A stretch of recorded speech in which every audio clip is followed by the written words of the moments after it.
Hello everyone. बच्चे, myself Shiraz Grover, welcome to my YouTube channel. तो हम लोग हमारे प्रीवियस लेक्चर में बात कर रहे थे रियल नंबर्स पे, और हमने एक्सरसाइज 1.1 के फर्स्ट 5 क्वेश्चंस डिस्कस कर लिए थे। हम लोग आज हमारे नेक्स्ट क्वेश्चन नंबर 6 को डिस्कस करने जा रहे हैं। तो क्वेश्चन ये है हमारा कि मुझे ये बताओ कि ये दोनों कंपोजिट नंबर्स हैं कि नहीं है। तो बेटा, कंपोजिट नंबर्स हमने नहीं पढ़े अभी तक मेरे लेक्चर्स में। आप लोगों ने मेरे से नेचुरल नंबर डिस्कस कर लिए, इंटीजर्स कर लिए, रैशनल इररैशनल नंबर्स कर लिए, होल नंबर्स कर लिए, रियल नंबर्स हमने पढ़ लिया, पर हमने वर्ड कंपोजिट नंबर नहीं पढ़ा। हालांकि ये छोटी क्लासेस में आप लोगों ने पढ़ा होगा, पर 10 तक आते आते बंदा भूल जाता है। तो बेटा, मैं अपनी लैंग्वेज में कंपोजिट नंबर को डिफाइन करूं तो ऐसा नंबर जिसके दो से ज्यादा फैक्टर्स हों। तो एक ऐसा नंबर जिसके दो से ज्यादा फैक्टर्स हों, हम लोग उसको क्या कहते हैं? कंपोजिट नंबर कहते हैं। ठीक है। जैसे मैं अगर मैं लिखूं 1, तो मैं तो 1 को 1 ही लिख सकता हूं। 2 को लिख सकता हूं बेटा जी 1 इंटू 2। 3 को लिखना चाहूं 1 इंटू 3। 4 को लिखूंगा तो लिखूंगा 2 इंटू 1। तो देखा जाए, मेरे पास इसका एक ही फैक्टर था, इसके मेरे पास दो फैक्टर हैं 1 एंड 2, इसके मेरे पास भी दो फैक्टर हैं 1 एंड 3, बट इसके मेरे पास तीन फैक्टर हैं 2, 2 और 1। तो मेरा सबसे पहला और सबसे छोटा कंपोजिट नंबर कौन सा होता है? 4 होता है। कौन होता है बेटा? 4। तो 4 is the first and the smallest composite number. क्यों? क्योंकि इसके दो से ज्यादा फैक्टर्स हैं। इसके दो से ज्यादा यानी कि तीन फैक्टर्स हैं। 5 भी हमारा कंपोजिट नंबर नहीं है, क्योंकि 5 को 1 इंटू 5 लिख सकता हूँ। 6 हाँ जी हाँ है। क्यों? क्योंकि 2 इंटू 3 इंटू 1 लिख सकता हूँ। 7 नहीं है, क्योंकि 7 को 1 इंटू 7 लिख सकता हूँ। तो कंपोजिट नंबर वो नंबर होता है जिसके दो से ज्यादा फैक्टर्स हो। सिंपल लैंग्वेज में हम लोग बात करें, a number which has more than 2 factors is known as composite number. ठीक है। तो अब हमारी जो क्वेश्चन की जो है कंडीशन, उसमें देखते हैं कि जो गिवन नंबर्स हैं मेरे को, वो कंपोजिट हैं कि नहीं है। ठीक है।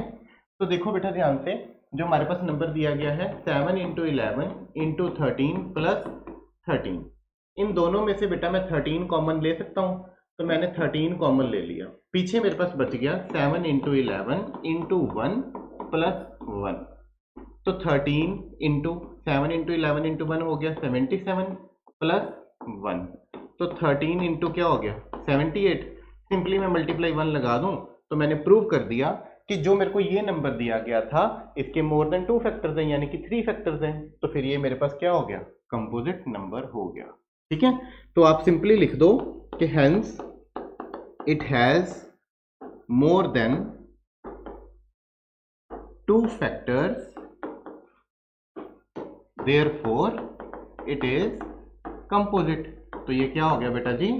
कंपोजिट नंबर हो गया। क्लियर है? कंपोजिट नंबर हो गया। नेक्स्ट हमारा है बेटा 7 इंटू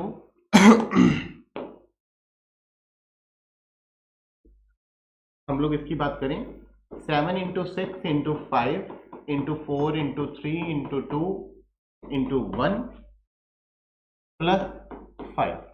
अब दोनों में कॉमन क्या है बेटा जी? 5। आप 5 को कैरी करके बाहर ले लें। ठीक है। पीछे क्या रह गया? 7 into 6 into 4 into 3 into 2 into 1 plus 1 आ गया। तो 5 इंटू जो भी ये सॉल्व करके आपका नंबर आएगा, जो भी सॉल्व करके आएगा, इंटू क्या हो गया? 1। तो देखा जाए मेरे पास एक नंबर 5 बन गया, एक 1 बन गया, और एक ये सॉल्व करके जो कुछ भी आएगा। तो इसके भी कितने फैक्टर्स हो गए? 3 फैक्टर्स हो गए। It has more than 2 factors. It has more than 2 factors, तो therefore it is also composite number. तो ये भी क्या है बेटा हमारे पास? कंपोजिट नंबर है। क्लियर है? इसके भी अब क्या हो गए?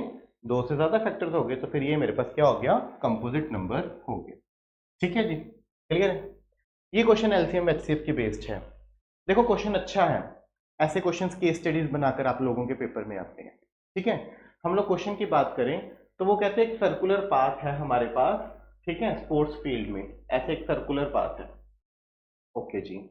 सोनिया लड़की है, उसको 18 मिनट लग जाते हैं, 18 मिनट्स लग जाते हैं इसको कवर करने में। सोनिया जो लड़की है उसको 18 मिनट्स लग जाते हैं, वो यहाँ से भागना स्टार्ट करेगी तो 18 मिनट्स में वो दोबारा अपनी पोजीशन पे वापस आ जाएगी। और जो रवि है लड़का, उसको कहते हैं 12 मिनट्स लग जाते हैं। तो रवि ने भी यहाँ से स्टार्ट किया, यहाँ से रवि ने भी भागना स्टार्ट किया और यहाँ पहुंच गया। तो रवि जो है वो 12 मिनट्स में कवर कर लेता है। तो इससे हमें ये पता लग गया कि रवि जो है बेटा जी वो कम समय में अगर ये सर्कुलर पाथ कवर कर रहा है तो रवि फास्ट दौड़ता है, और जो लड़की सोनिया है हमारी वो थोड़ी सी क्या है, धीरे दौड़ती है। ठीक है, तो सोनिया उससे स्लो है। रवि 12 मिनट्स में कवर कर लेता है और जो सोनिया है उसको 18 मिनट्स लगते हैं इसी समय। ठीक है। Suppose they both start at the same point, दोनों यहीं से स्टार्ट करते हैं, and at the same time उसी समय स्टार्ट करते हैं, and go in the same direction, और दोनों एक ही तरफ जाते हैं। तो ऑब्वियसली रवि आगे निकल जाएगा ना, क्योंकि तेज दौड़ता है। ठीक है, तो कितने समय बाद वो दोनों दोबारा स्टार्टिंग पॉइंट पे मीट कर जाएंगे? कितने समय बाद वो दोनों दोबारा स्टार्टिंग पॉइंट पे मीट कर जाएंगे?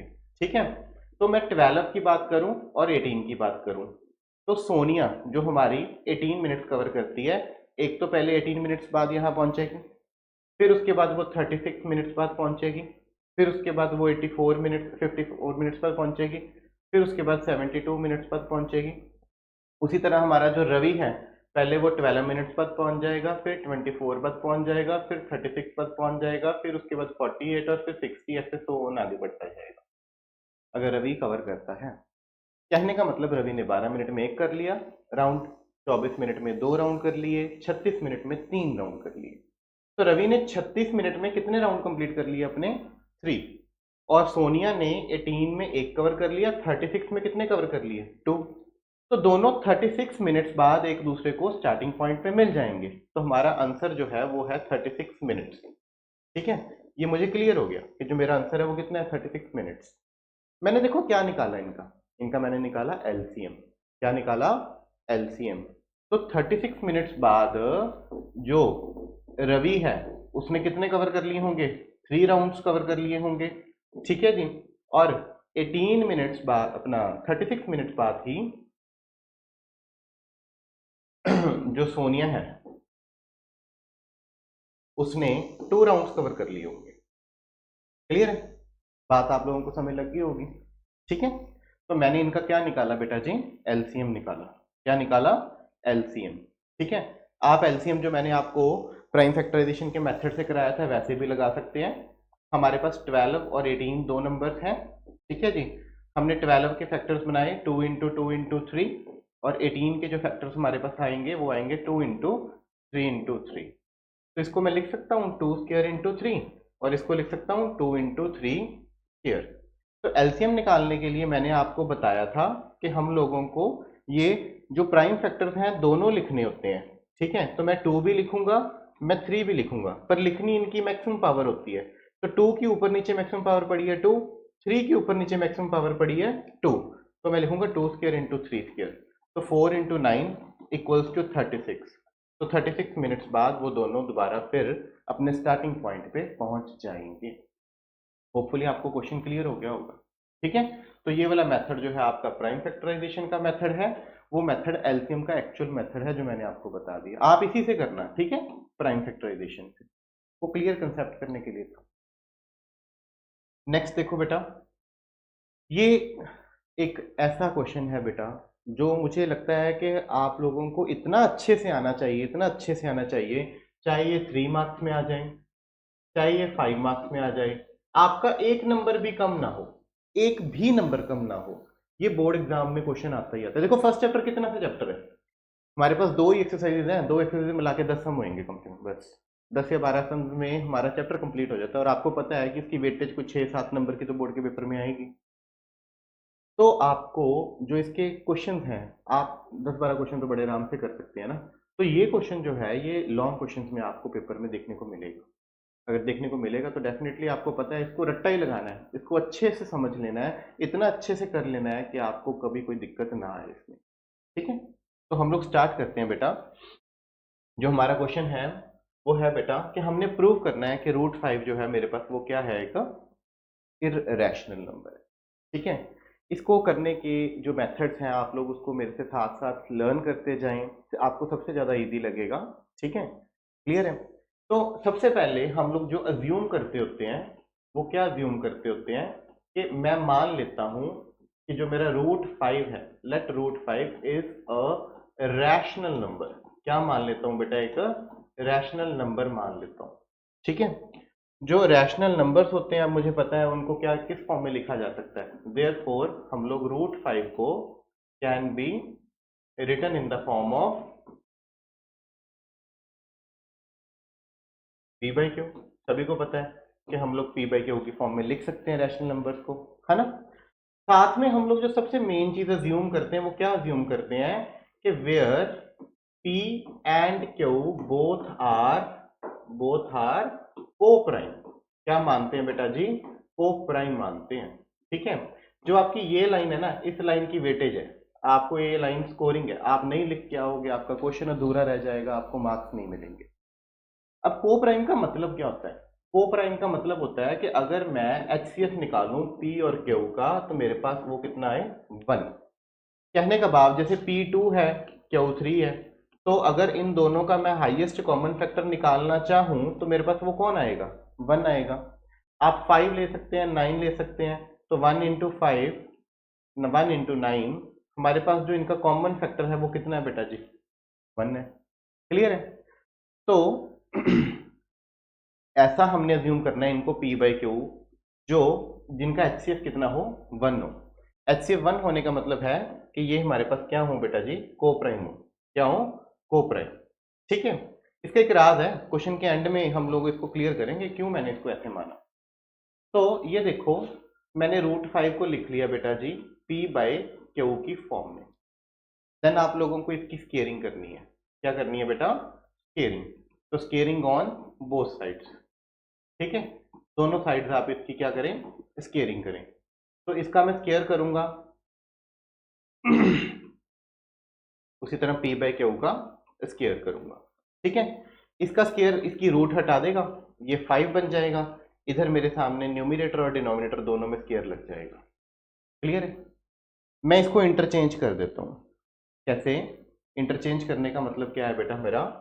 कि आपके पास क्यू स्केयर जो है वो ऊपर आ जाएगा और पी स्केयर के डिवाइड में 5 चला जाएगा। तो अब ये देखो कि पी स्केयर को जब मैं 5 से डिवाइड करता हूं तो मेरे पास आंसर आता है क्यू स्केयर। मेरे पास आंसर क्या आता है? Q square. मतलब पी स्केयर 5 से डिविजिबल है। मतलब पी स्केयर जो एक स्केयर है किसी नंबर का वो 5 से डिविजिबल है। ठीक है, आप इस चीज को समझें, रफ वर्क में समझें, इसको आपने क्वेश्चन में नहीं लिखना, बस आपको समझाने के लिए। जैसे स्केयर ऑफ एनी नंबर 625 ले लिया मैंने, ये मेरा पी स्केयर के बराबर हो गया, 25 के स्केयर के बराबर हो गया। इसको अगर मैं 5 से डिवाइड करता हूँ तो मेरे पास 125 आता है। मतलब square of a number is divisible by 5। तो मैं लिख सकता हूँ जब मैंने पी स्केयर को 5 से डिवाइड किया तो मेरा कुछ आंसर आ रहा है, जैसे वहां हमारा 125 आ रहा है।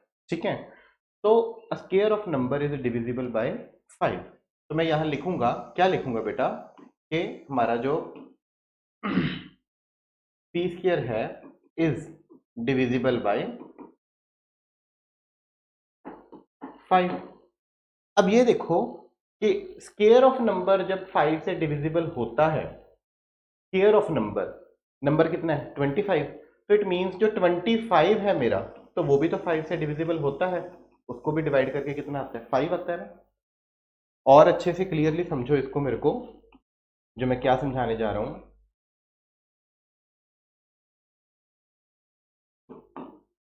जैसे मैंने लिखा कि 25 का स्क्वायर, उसको मैं 5 से डिवाइड करता हूं तो मेरे पास आता है 125। अगर मैं 25 को अकेले को 5 से डिवाइड करूंगा तो कितना आएगा? 5। It means square of a number is divisible by 5, then number itself is also divisible by 5। ठीक है, तो यहां हम लोग लिखेंगे कि P is also divisible by 5। अगर किसी नंबर का स्केयर 5 से डिविजिबल है तो वो नंबर खुद भी 5 से डिविजिबल होता है, गारंटीड, वो खुद भी 5 से डिविजिबल होता है। ठीक है, अब 5 के कौन से पे जाएगा, जैसे ये तो 5 5 कर दिया मैंने तो 25 बन गया, ठीक है। ये 5 इंटू 125 करते हैं हमारे पास तो 125 बन मतलब 625 बन जाता है, ठीक है। कहने का मतलब कि मैं समझाना चाह रहा हूं, क्या समझाना चाह रहा हूं बेटा, कि जो हमारा ये नंबर था 5, इसको 5 पे काटेंगे तो मेरा आंसर आ जाता था। अगर इसको मैं 125 पे काटूंगा तो मेरा आंसर आ जाता था। तो 5 इंटू 125 मेरे पास क्या देता था 625। उसी तरह 5 इंटू 5 मेरे पास क्या देता था 25। क्लियर है, मतलब ये 5 का मल्टीपल था। अब मैंने तो एग्जाम्पल में आप लोगों को ये नंबर लेके दिखाए थे 625 और 25। नंबर इससे बड़े भी हो सकते हैं, कोई और नंबर्स भी हो सकते हैं। 100 ले लो, 100 5 से डिविजिबल है, गारंटेड है ना जी, आपको पता है। 100 किसका स्क्वायर है 10 का, तो 10 भी तो 5 से डिविजिबल है ना। अब 10 5 2 होता है। तो अलग अलग नंबर्स जो हैं वो 5 की टेबल पर अलग अलग मल्टीपल्स पे जाएंगे। तो हम लोग यहाँ अज्यूम कर लेते हैं जो अपना मल्टीपल है, हम लोग यहाँ अज्यूम कर लेते हैं जो हमारा मल्टीपल है, ठीक है। जो मल्टीपल है उसको मैं क्या मानता हूँ, तो let p is equals to 5a। तो जो p है वो 5 टाइम्स a के बराबर हो गया, मतलब 5 इंटू a करूंगा तो मेरे पास p आ जाएगा, क्योंकि मैंने अभी लिखा है कि p जो है वो मेरा डिविजिबल है 5 से, मैंने अभी लिखा है। क्लियर है, तो p इक्वल्स टू 5a मैंने लिख दिया, p इक्वल्स टू 5a मैंने लिख दिया। समझ गए आप इस चीज को, ठीक है।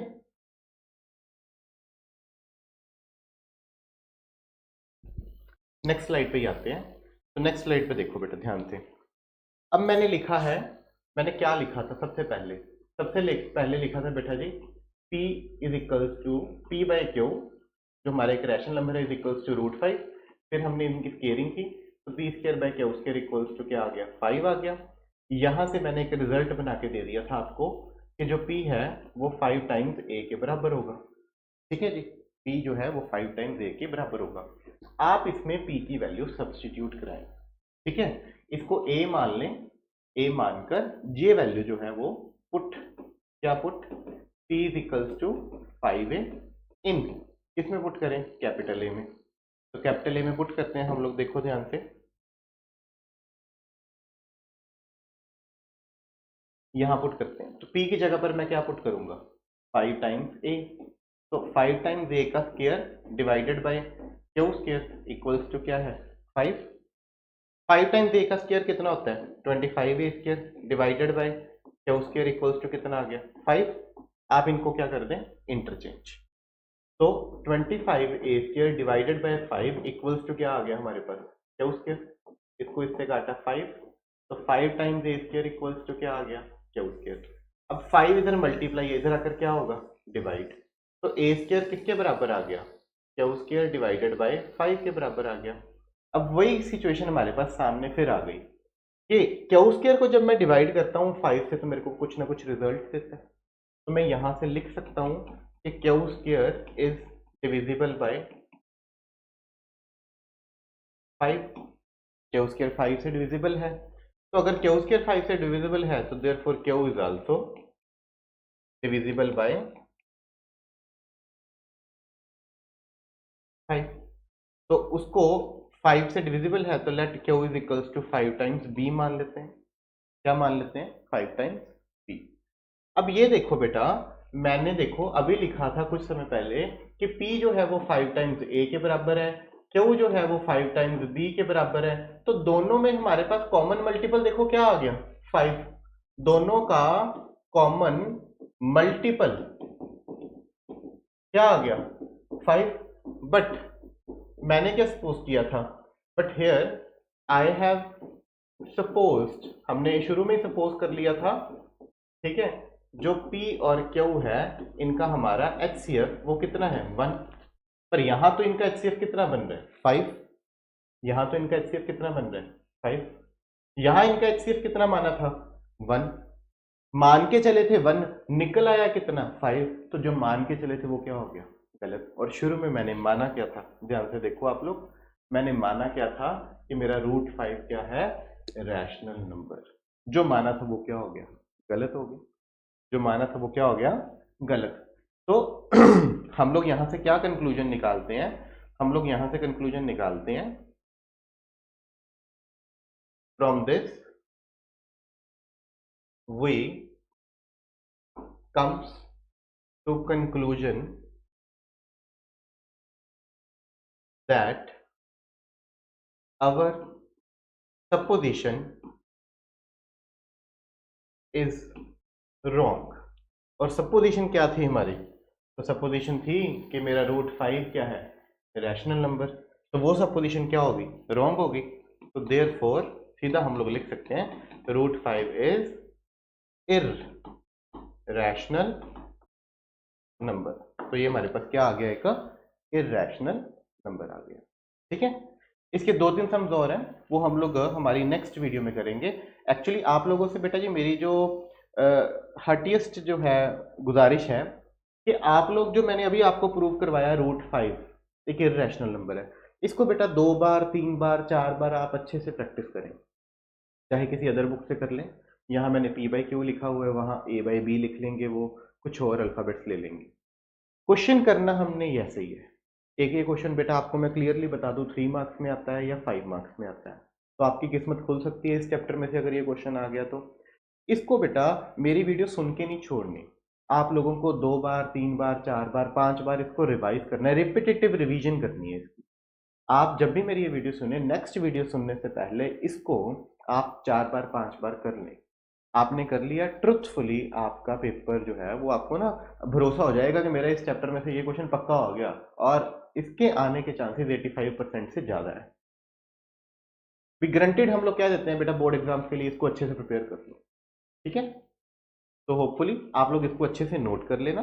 नोट करने के बाद ठीक है, वीडियो पॉज करके नोट कर लेना। नोट करने के बाद इसको 2 बार 3 बार 4 बार खुद से लिख के देखना। ठीक है, ताकि आपको लर्न हो। थैंक यू सो मच बेटा।